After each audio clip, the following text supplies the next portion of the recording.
Assalamualaikum warahmatullahi wabarakatuh. Pada hari ini saya akan bercakap berkenaan dengan perkaitan antara sistem di dalam tubuh badan manusia. Hari ini kita akan lihat bagaimana sistem-sistem ini berkait antara satu sama lain atau memerlukan antara satu sama lain.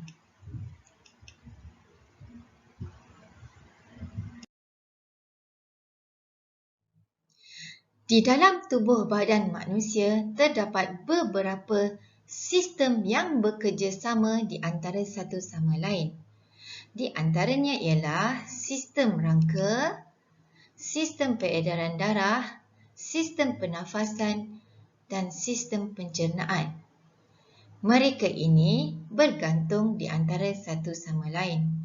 Mari kita lihat bagaimana sistem-sistem ini bekerjasama dan bergantung di antara satu sama lain.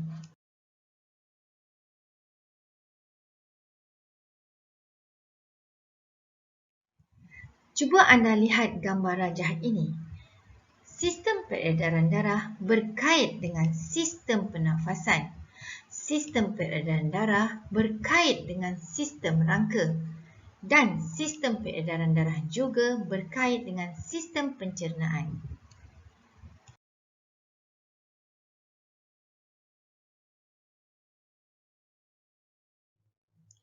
Apakah kaitan sistem pernafasan dengan sistem peredaran darah? Sistem pernafasan akan membekalkan oksigen ke dalam peparu.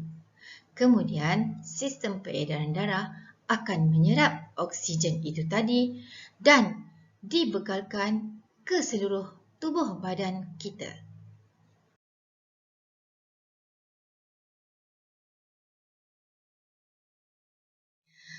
Apakah kaitan sistem rangka dengan sistem peredaran darah?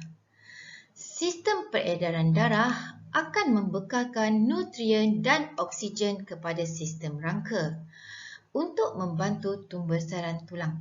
Manakala sistem rangka pula akan melindungi tubuh badan kita dan organ dalaman kita daripada kecederaan yang boleh mengganggu pengaliran darah.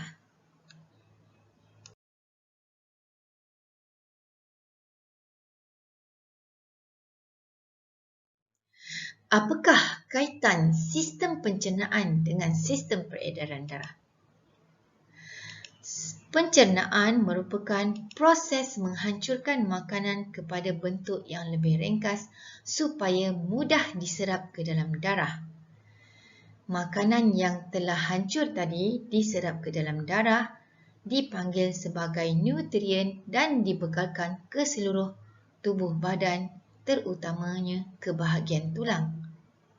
Makanan yang tidak dapat dicernakan itu pula tadi akan dibawa ke dalam sistem perkumuhan untuk disingkirkan dari tubuh badan.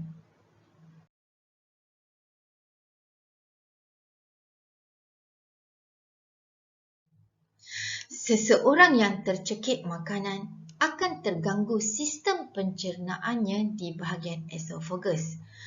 Ini kerana saluran esophagus terletak berhampiran dengan trakea. Apabila ada makanan tersekat di bahagian esophagus, menyebabkan seseorang itu sukar untuk bernafas.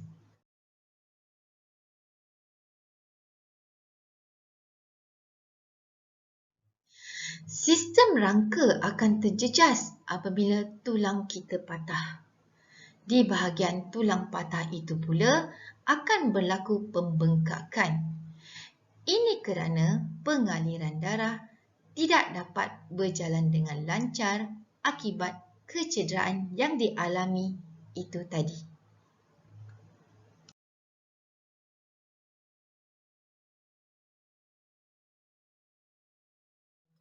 Terdapat beberapa persoalan di dalam topik ini yang pelajar perlu ambil tahu. Yang pertama, apakah kaitan di antara sistem pernafasan dan sistem peredaran darah? Yang kedua, nyatakan fungsi sistem peredaran darah kepada tulang. Seterusnya, apakah tugas sistem peredaran darah terhadap sistem pencernaan? Bagaimana sistem peredaran darah membantu sistem tulang?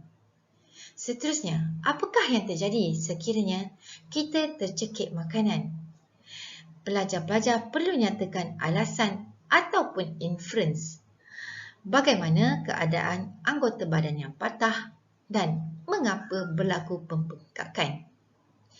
Di dalam topik ini, pelajar perlu tahu satu perkara yang amat penting, iaitu sistem peredaran darah telah mendominasi sistem-sistem yang lain.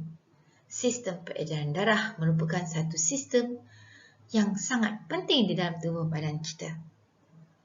Untuk menjawab persoalan-persoalan dalam topik ini, pelajar-pelajar perlu melihat video ini dari awal hingga akhir untuk mendapatkan jawapan. Jangan lupa like and subscribe.